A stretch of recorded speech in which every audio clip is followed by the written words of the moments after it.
Bihar SI channel में आपका स्वागत है। कल हम 31 क्वेश्चन तक हम जाने थे बायोलॉजी के। कोशिका चैप्टर के पार्ट 1 हम जाने थे, अब पार्ट 2 आज जानेंगे। ठीक है, चलो स्टार्ट करते हैं।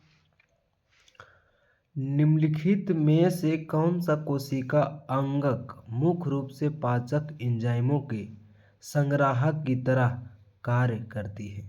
निम्नलिखित में से कौन सा कोशिका अंगक मुख्य रूप से एंजाइमों के संग्रहकार की तरह कार्य करती है? इसका आंसर हो जाएगा लाइसोसोम। इसका आंसर लाइसोसोम। इसका आंसर लाइसोसोम हो जाएगा। अगला क्वेश्चन है कि किसकी उपस्थिति के कारण किसी पादप कोशिका और पशु कोशिका में अंतर पाया जाता है? किसकी उपस्थिति के कारण?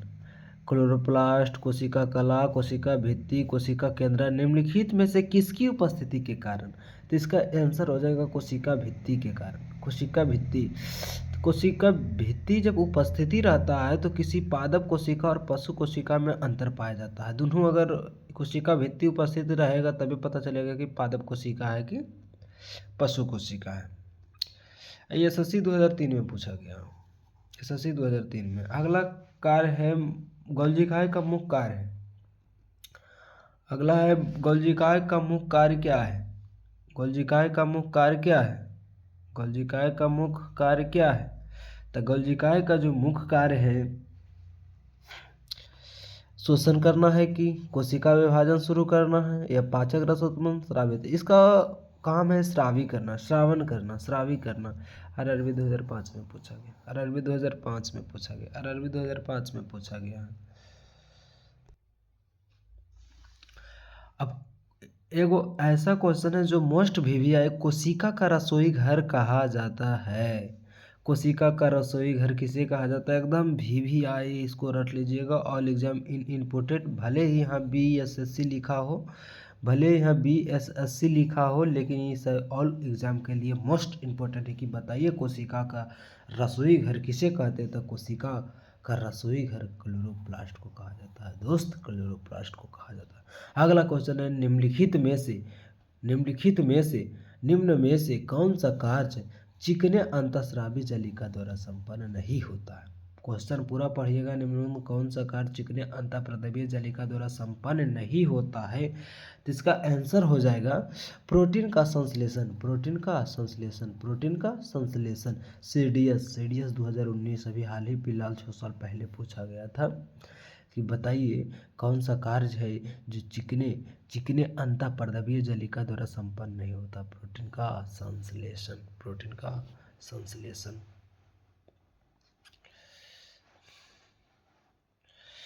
अगला कौन सा अंगक प्रायः जंतु कोशिका में उपस्थित नहीं होते? कौन सा अंगक है जो प्रायः जंतु कोशिका में उपस्थित नहीं होती? कौन सा अंगक है जो प्रायः जंतु कोशिका में उपस्थिति नहीं होती है? तो लवक हो जाएगा दोस्तों, लवक। अगला है लाइसोसोम्स कार्य करते हैं। किस लिए कार्य करते हैं? तो लाइसोसोम जो करते हैं अंतः कोशिकीय पाचन में मदद हो, इसलिए करते हैं।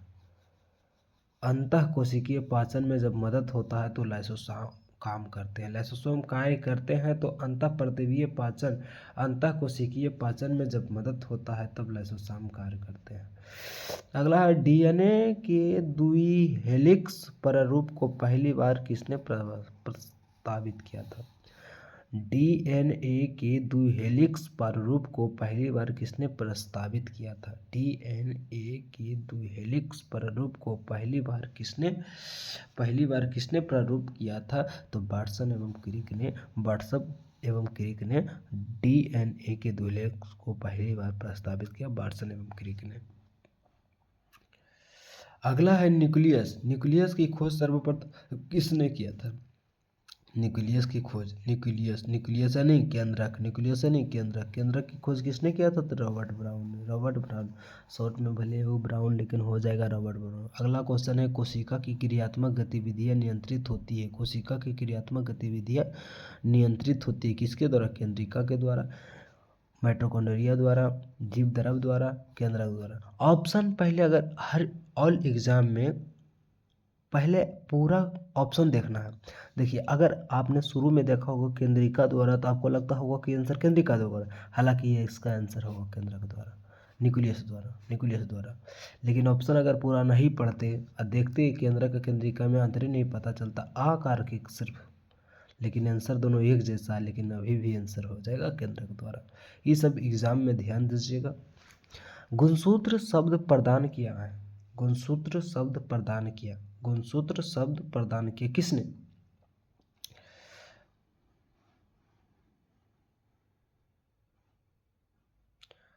गुणसूत्र शब्द प्रदान किया किसने? गुणसूत्र शब्द प्रदान किया।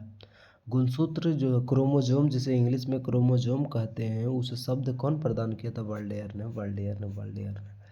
अंतःपर्दवीय जालिका एंडोप्लाज्मिक रेटिकुलम की खोज किसने किया था? एंडोप्लाज्मिक रेटिकुलम अंतःपर्दवीय जालिका की खोज किसने किया था? तो इसका आंसर है पोर्टर ने। गुणसूत्र की खोज वाल्डेयर ने, मतलब गुणसूत्र की खोज नहीं, शब्द प्रदान किया था वाल्डेयर ने। और अंतःपर्दवीय जालिका ER की खोज पोर्टर ने किया था। वास्तविक केंद्रक किसमें अनुपस्थित था? जो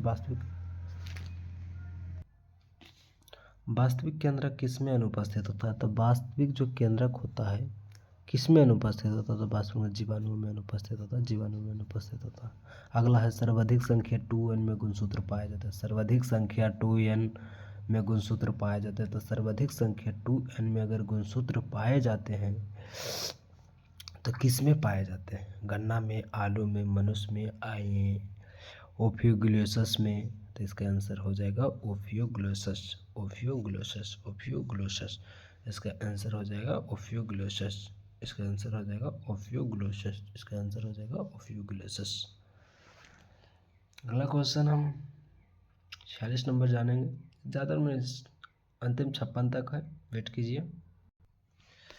अगला है निम्नलिखित कोशिका अंगकों में कौन सा अर्धपारगमय है? निम्नलिखित कोशिका अंगकों में कौन सा अर्धपारगमय है? निम्नलिखित में से कौन सा जो है अर्धपारगमय? तो कोशिका झिल्ली जो होता है ना, अर्धपारगमय होता है। तो इसको NDA 2011 में पूछा गया है। अगर अभी पूछेगा, अगला SI हो, कोई भी एग्जाम हो, अगर पूछेगा तो कोशिका झिल्ली निम्नलिखित में से क्या है? अर्धपारगमय है, पारगमय है, इनमें से कोई नहीं, या दोनों है। इस प्रकार से उलट पुलट के पूछता है क्वेश्चन। तो निम्नलिखित कोशिकांगों में कौन सा अर्धपारगमय है? कोशिका झिल्ली। अब पारगमय कौन है? कोशिका भित्ति। पारगमय कौन है? तो कोशिका भित्ति। पारगमय ई पारगमय हो जाएगा, ई अर्धपारगमय हो जाएगा, अर्धपारगमय हो जाएगा,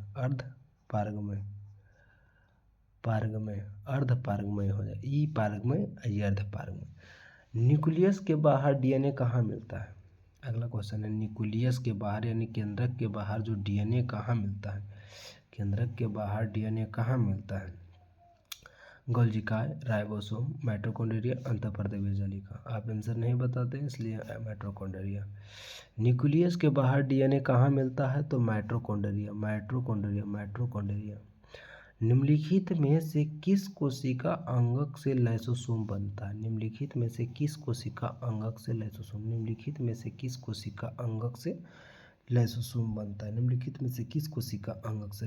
बनता है? तो केंद्रक से, इससे अंतःपर्दवीय जालिका से, राइबोसोम से, गोल्जिकाय से। इसका आंसर गोल्जिकाय हो जाएगा। गोल्जिकाय कोशिका अंगक से लाइसोसोम बनता है। अगला है निम्नलिखित में से कौन सा वह कोशिकांग है जो प्रोकैरियोटिक कोशिकाओं में नहीं पाया जाता है? इसलिए कहते हैं क्वेश्चन पूरा पढ़िए। अगर आप नहीं देखते तो क्या लगता है? नहीं पाया जाता है। आप सोचते कि पाया जाता है, नहीं पाया जाता है। कौन सा कोशिकांग है जो प्रोकैरियोटिक कोशिकाओं में नहीं पाया जाता है? तो इसका आंसर आप बताइए पहले। कोशिका भित्ति, माइटोकॉन्ड्रिया, प्लाज्मा झिल्ली, राइबोसोम। इसका आंसर माइटोकॉन्ड्रिया हो जाएगा।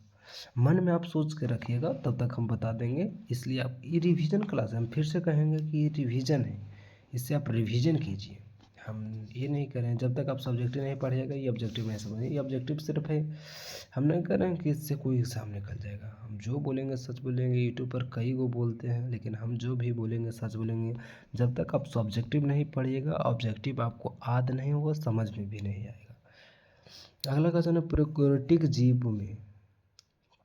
जीवों में नाभिकीय क्षेत्र एक झिल्ली द्वारा घिरा हुआ नहीं होता है। इस अपरिभाषित यानी अनिश्चित नाभिकीय क्षेत्र को किस रूप में जाना जाता है? किस रूप में जाना जाता है? न्यूक्लिकम, केंद्रक भाग, केंद्रिका काव। देखिए ये दोनों ऑप्शन एक जैसा ही दिया हुआ है, केंद्रिकाव, लेकिन दोनों में तो अंतर है दोस्त। देखिए ध्यान से देखिए तब पता चलेगा। इसका केंद्रीय काव ना होकर केंद्र काव हो जाएगा, केंद्रीय काव ना होकर केंद्र काव हो जाएगा। अगला क्वेश्चन है, बताइए एक कोशिकीय जीवों की स्थिति में अतिरिक्त जल और अपशिष्ट को निष्कासित करने में निम्नलिखित में से कौन सा कोशिका अंग एक भूमिका निभा सकता है? निम्नलिखित में से कौन सा कोशिका अंग की भूमिका निभा सकता है? निम्नलिखित में से कौन सा कोशिका है? तो ये आप पहले बता दीजिए, उसके बाद बताएंगे। धनी हो जाएगा, अंतःपर्द बीज लिखा होगा, बताइए जल्दी। तो इसका आंसर धनी हो जाएगा, मन में सोच लीजिएगा। अगला है कि कोशिकीय प्रक्रियाओं के लिए ऊर्जा का मुद्रा निम्नलिखित में से किसे कहा गया? ये तो क्वेश्चन VVI मोस्ट इम्पोर्टेंट है, ये तो सबको पता ना चाहिए। ग्लूकोज होगा, ADP होगा, ATP होगा, पायरुवेल होगा। बताइए इसका आंसर क्या हो जाएगा? तो आप भी जान रहे हैं ATP होगा, ATP। कोशिकीय प्रक्रिया के लिए ऊर्जा का मुद्रा, ऊर्जा का गृह, ऊर्जा मुद्रा जो ATP को कहा जाता है। अगला है, निम्नलिखित में से किसकी कोशिकाओं में कोशिका भित्ति नहीं होती? दोस्त निम्नलिखित में से किसकी कोशिकाओं में कोशिका भित्ति नहीं होती है? तो निम्नलिखित में से किसकी कोशिकाओं में कोशिका भित्ति नहीं होती है? तो मानव की कोशिकाओं में कोशिका भित्ति नहीं होते। कवक में हो जाते हैं, पौधों में होते हैं, जीवाणु में होते हैं, ये सब में कोशिका भित्ति होती है, लेकिन मानव में हम सब में कोशिका भित्ति नहीं होते हैं।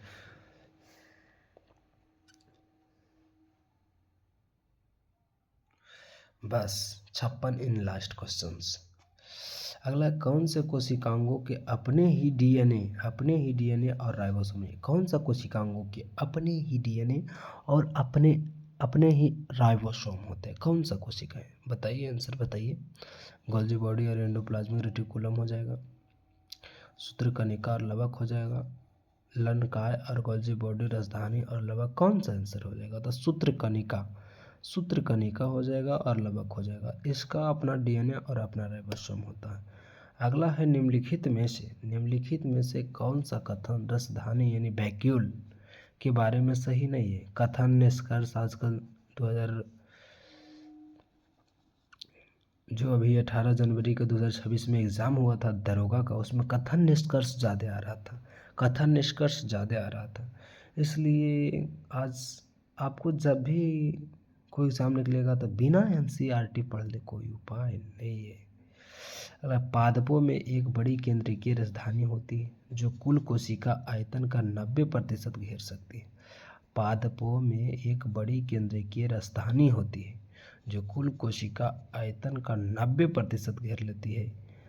वनस्पति कोशिकाओं में राजधानी स्फीति और दृढ़ता प्रदान करती है। अमीबा में राजधानी की पोषण को भूमिका, जंतु कोशिका में राजधानी नहीं होती है। इसका आंसर बताइए दोस्तों, बताइए इसका आंसर। तो इसका आंसर है जंतु कोशिका में राजधानी नहीं होती है। अगला है, एक कोशिका, लास्ट को आंसर है, इसको आप कमेंट में बताना है। एक कोशिका लिपिडों का संश्लेषण करने में असमर्थ है। एक कोशिका लिपिडों का संश्लेषण करने में असमर्थ है, उसका निम्नलिखित में से कौन सा कोशिकांग त्रुटिपूर्ण हो सकता है?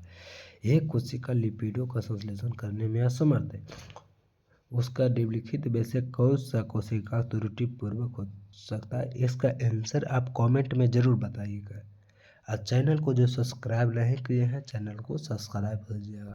चैनल को जो सब्सक्राइब नहीं किया, चैनल को ज़रूर सब्सक्राइब कीजिएगा और अपने दोस्तों को पास ज़रूर से ज़रूर शेयर कीजिए। अगर वीडियो अच्छा लगे लाइक कीजिए, शेयर कीजिए और बेल आइकन दबाइए ताकि हमारा वीडियो जब भी यूट्यूब पर चढ़े तो सबसे पहले आप ही के पास जाए।